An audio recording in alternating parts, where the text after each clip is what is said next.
Hi folks, T-Witty here, and welcome back to Let's Play Shadowrun Returns. Last time, when we left off, we had, at long last, defeated the Emerald City Ripper. And we found out something interesting, namely that all of his targets had received organs transplanted from Sam Watts' mother, Melinda. Alright, let's talk to Johnny Clean. There he is. Johnny Clean is talking with Cherry Bomb and Mrs. Kubota when you walk up. We were just talking about you, Beavis. And the Emerald City Ripper. Ironic that you tracked a serial killer to a mental hospital. Johnny Clean told us where you were going on May. We have been waiting for you to return. You seem pretty interested, waiting to hear the latest dirt. Why were you waiting? One killer more or less in a place like this? What's the difference? Etiquette Shadowrunner. I thought you knew better than that, Johnny. Johnny frowns and nods. You're right, I should have kept my mouth shut. I should know better. It's just that we have a personal stake in the Ripper murders. We each have our reasons for wanting the killer found. Sam was a regular here, and his loss has been felt, regardless of his shortcomings. The whole sprawl has been shaken by these killings as well, the randomness of them. No one knows if they will be next, or what the killer might take from them. I admit that the killings have hampered business as well. I am sorry, but it is true. It does not help that Sam's body was found down the street from here.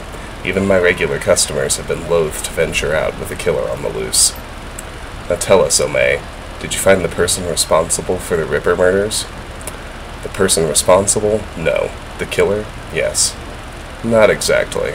I got the bastard who wielded the scalpel, but whoever's pulling the strings is still out there.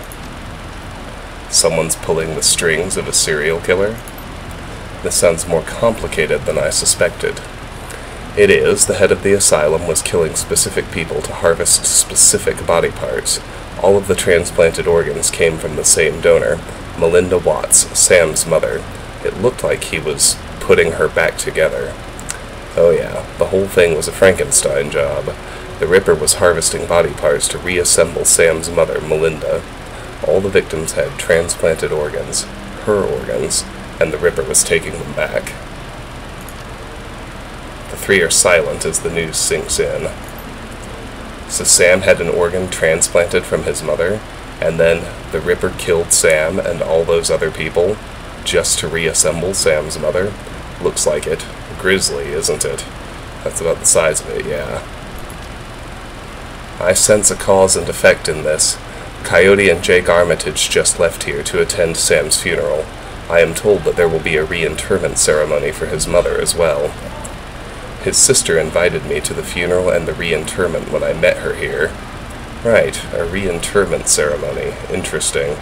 Sounds like she'll be buried with all her missing body parts. Yeah, Jessica's the Phase 2 villain. Absolutely. Think his sister Jessica had something to do with it? Hang on. I saw Sam's sister when she was here the other day. She was as corp as they come, but I can't imagine a lady like that behind a series of murders. There's gotta be something else going on. It is clear that you must go to the funeral and talk with Jessica Watts, Beavis. I will, and I'm gonna get some answers. That's where I was headed, Mrs. Kubota. And I need to pay my respects to Sam. Of course. Mrs. Kubota raises her hand and the conversation stops. Wait. Before you go, there is one thing you did not tell us, Beavis. Where's the Emerald City Ripper now? Decomposing. I think you know where. Well, he isn't in heaven, I'm sure of that. She nods in satisfaction. Aye, that is good. Objective complete, plan your next move. New objective, go to the Watts funeral. Alright, let's read the news ticker, whenever it cycles back to the beginning anyway.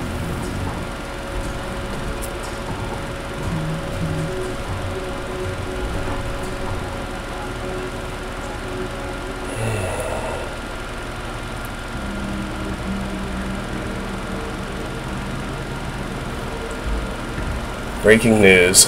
Sioux Airbus crashes near Crater Lake. Current reports indicate that engine failure caused the crash. There were no survivors. Alright. Let's talk to Mrs. Kubota again. Was there something else, Omei? I found this list in a data store at Mercy Mental. It's nothing, never mind. Mission item removed. Buyer records. Karma gained 2. Objective complete. Optional. Find someone to give the Mercy Mental data. Oh my, this is unspeakable. Murder was not enough for this person. Selling patients has been Reiku's slaves. Thank you for bringing this to me. I know you are still hot on the trail of your friend Sam's killer. I will contact some runners to liberate these poor souls from the buyers in this list. You have done much good here today. The hand of the Ripper was more of a monster than anyone could have known. No problem. Good luck, Mrs. Kubota. What, no reward? Let me know if I can do anything else. I will. Goodbye for now. Okay. 2 karmas. 2 karmas not enough for anything. That's alright.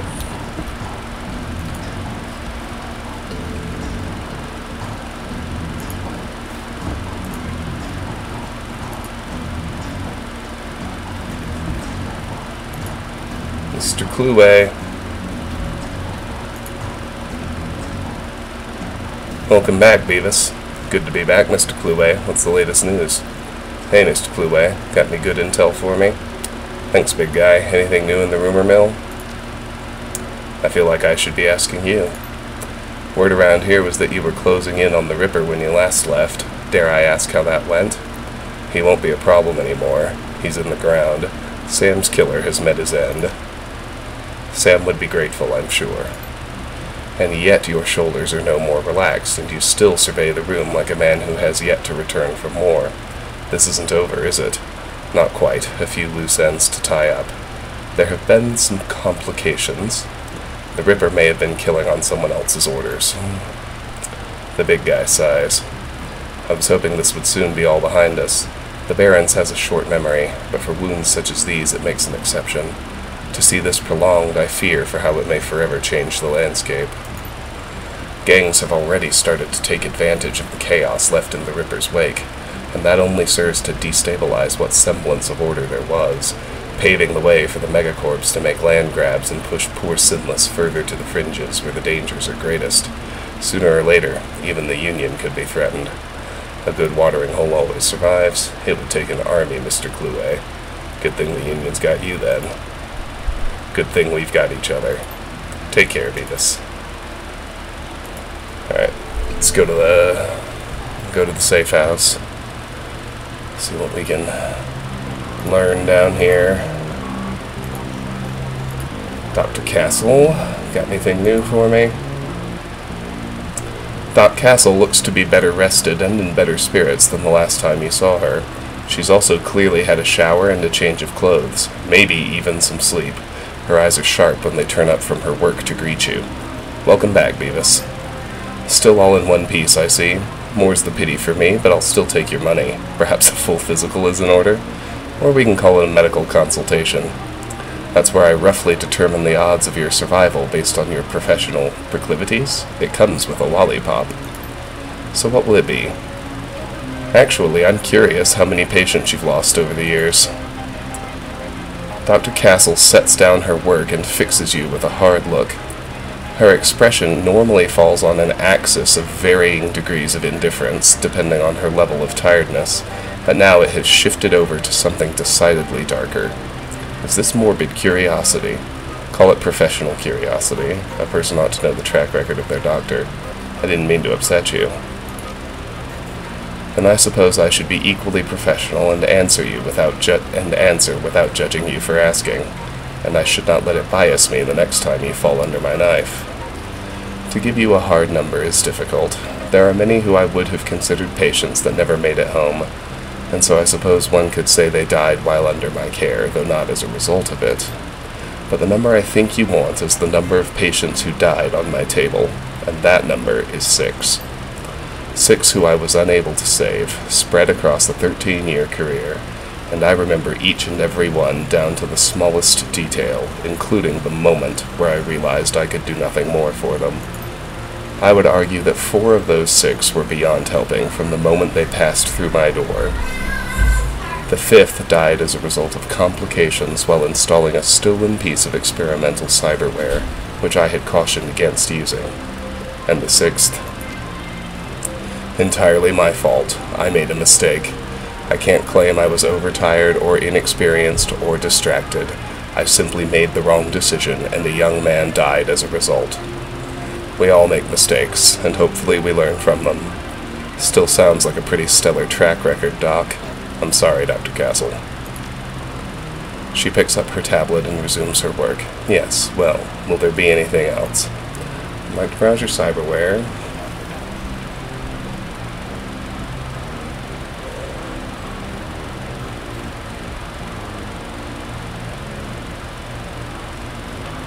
I don't think I see your medical supplies.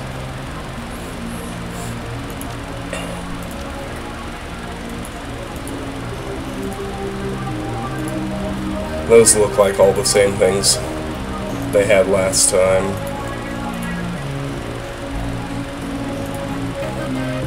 Algernon stands stock still, his eyes closed and his face composed in a mask of stern concentration. But then a small snore escapes his nose, instantly shattering the elf's carefully manicured mystique. A clearing of your throat is enough to rouse the talismonger from his meditation.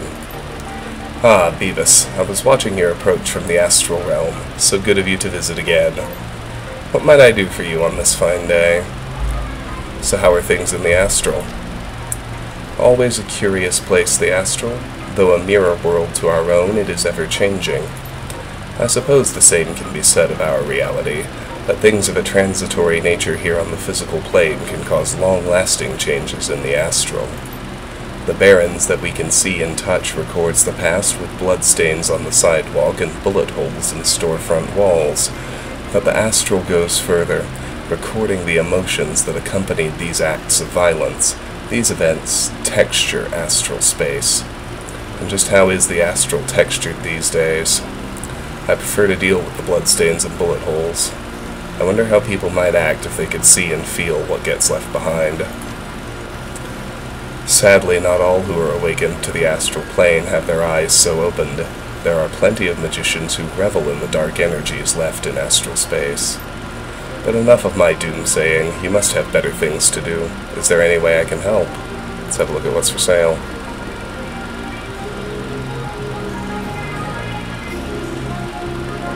Yeah, we do not yet have another inventory upgrade.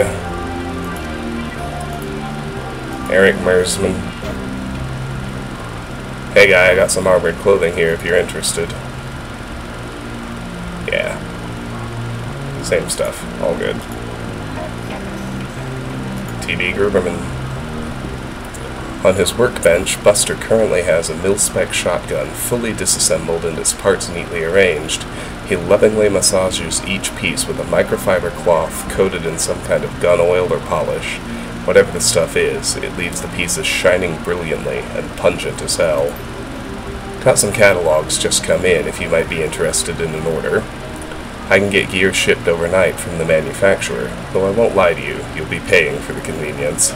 Otherwise, I got plenty of the usual bang-bangs waiting for a good home. What do you say? What's the new hotness when it comes to dealing damage, Buster? Well, there are two schools of thought on the matter. There are those who swear by their smart guns and such because they make the weapon more accurate and thus more deadly.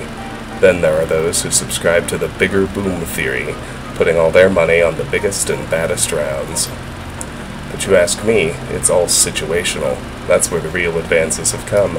You can pack a Panther assault cannon, but it won't do you no favors if you're fighting in a basement hallway. By the same token, a room sweeper might carve up your average pack of gangers up close and personal, but its range is a big limitation. Military life never taught me that. It was dealing to runners like yourself that afforded me this epiphany. You've got to be ready for anything. On that note, might I interest you in some custom mods, or perhaps some specialty grenades? I'll take a look at what you've got. Yeah, his stuff's all the same. I am interested in selling, not my programs. I will sell the concussion grenade. Nothing right now. David Fry II. Hey there, what's up? And his gear's all the same, and he doesn't even have anything new to say. Go figure.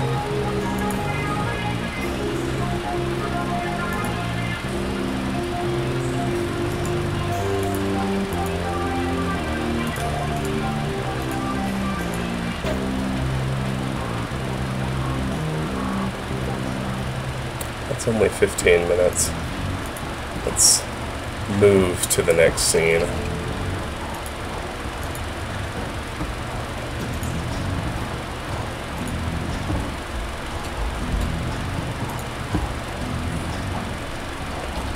I have a bad feeling about this. Take a cab to Sam and Melinda Watts' funeral. Confirm.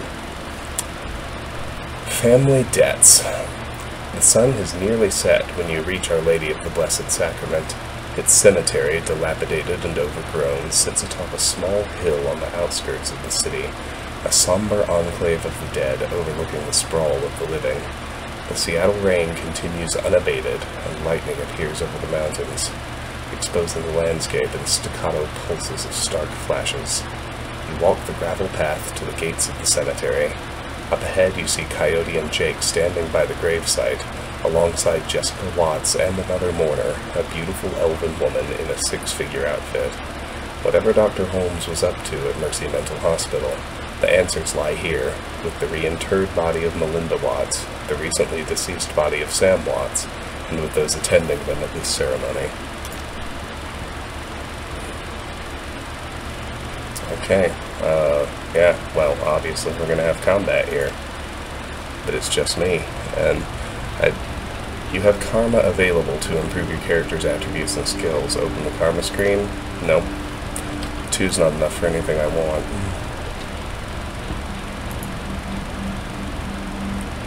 There's Jessica Watts. Oh, good. I was hoping I hadn't seen the last of Jake. I wonder who my squad is for this mission. That looks like a spirit summoning point.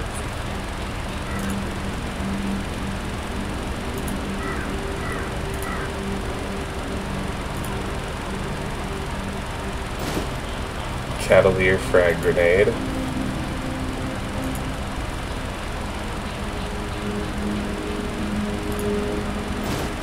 Jazz. Hey, that's good.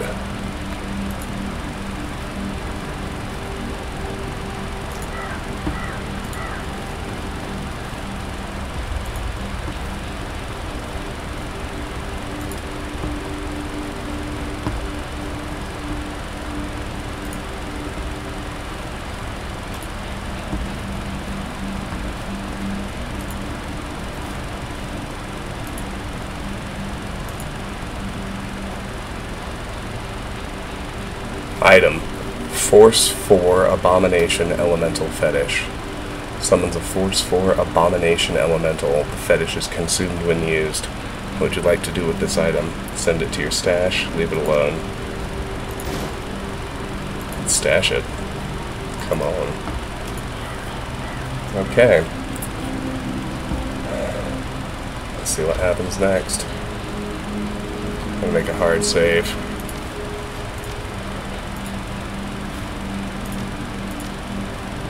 Talk to Jessica. The mourners stand graveside, listening to the Catholic priest's words of prayer and solace. Jessica's face is filled with relief as the last of her family is laid to rest. Father O'Malley, ashes to ashes, dust to dust, Lord, receive the souls of Sam and Melinda Watts, mother and son, to live forever by your side. Amen. Thank you, Father. I know that my mother rests easier now that she's finally in the parish cemetery. I'm sorry for the recent loss of your brother, but I'm glad that reinterring your mother's body here has brought you comfort. She loved this parish so. She opens her hands to the elf standing across from her. Thank you for coming, Lynne. Your support has meant the world to me. Now I can live again with my new family. Lynne.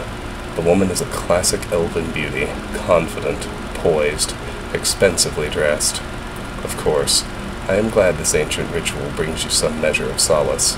I hope you'll be able to put all of this behind you now.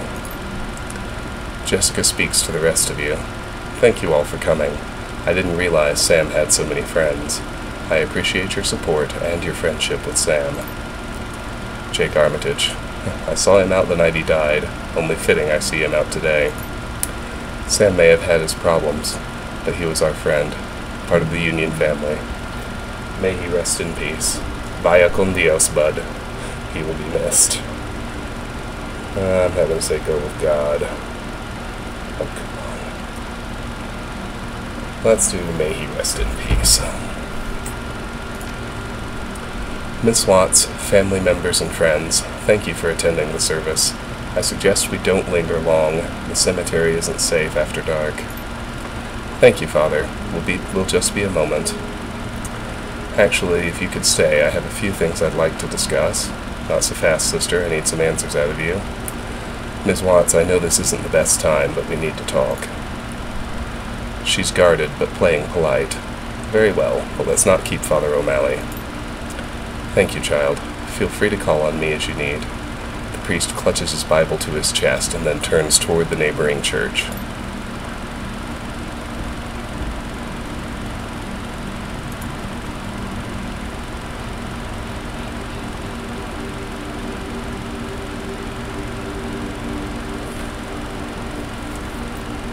Okay. I don't like the look of this gal. Father O'Malley leaves, granting you an opportunity to speak with Jessica, but it's hardly a private conversation, as the elf, Lynne, has chosen to stay and support her friend. As it so happens, Jake and Coyote have also lingered, lending you support too. Alright, what would you like to talk about, Beavis? Let's start with your mother. Did you know she was an organ donor? Let's talk a little more about Sam. Did you know he had a liver transplant? How about a man named Holmes? Do you know him?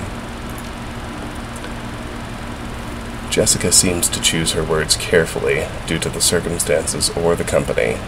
No, but it doesn't surprise me that he needed a new liver, considering his lifestyle. So you have no idea where Sam's transplanted liver came from? She flushes bright, marring her perfectly made-up face. No, how could I? It's a matter of record, obtainable by anyone wanting it bad enough, donor and recipients. And why would I care about such things? Those recipients served as a checklist for the Ripper, a man named Holmes. Ever heard of him? Because the donor was your mother, isn't that right? Jessica is taken aback, or she's poising herself to bolt. She was nothing of the sort. The hospital records would beg to differ. One can't be a donor when they have no say in the matter. Those butchers robbed her of her body and her dignity. Her fight-or-flight response is now edging toward fight. And the Ripper was targeting the recipients of those organs, including Sam. Any pretense of innocence has now been cast aside. She snarls. This was a reckoning. Holmes delivered justice. For who? Your mother? You really think she'd prefer a legacy of death over one of life? She snaps. Those people were scavengers, ghouls. They deserved to die for desecrating my mother's body. And poor Sam, it was his drinking and debauchery that drove my mother to the grave as sure as if he had murdered her himself. My mother deserved honor and dignity. I gave her that today. She's finally whole again with a proper Catholic burial. Those ghouls who stole her organs, including Sam, have paid the price for their sins. The beautiful elf breaks in, the essence of calm. Jessica, that's enough. We have business to attend to. My old family is dead and buried where they should be. They can't taint my new family now. They can't corrupt my children. I won't go through that again. Jessica, we need to go. Now. She presses a button on her comlink. She seethes at you. What happens now is on your head. If you had just walked away when I told you to, McCluskey would have eventually found Holmes, collected his lieutenant's badge, and closed the case. But you had to keep digging.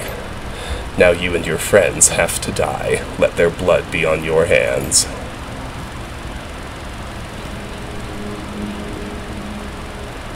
Ma'am, we received your code red. Only 3? No problem.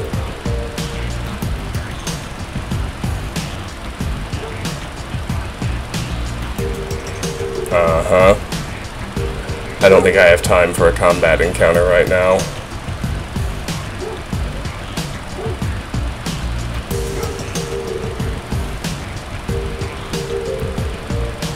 Mercenary and hired gun. Well, I'm glad I have Jake and Coyote with me. We will jump right into this encounter, blessedly. We have a nice clean slate to start it on the next installment of Let's Play Shadowrun Returns. Until then, thank you so much for watching. If you enjoyed the episode, I hope you will give it a like. Consider dropping a comment and subbing to the channel. If you're interested, please check out my Discord and my Patreon. Those links are in the video description. Either way, I'm grateful for your time and attention. I appreciate you very much. I hope you have a wonderful day, and I'll see you soon. Take care. Bye-bye.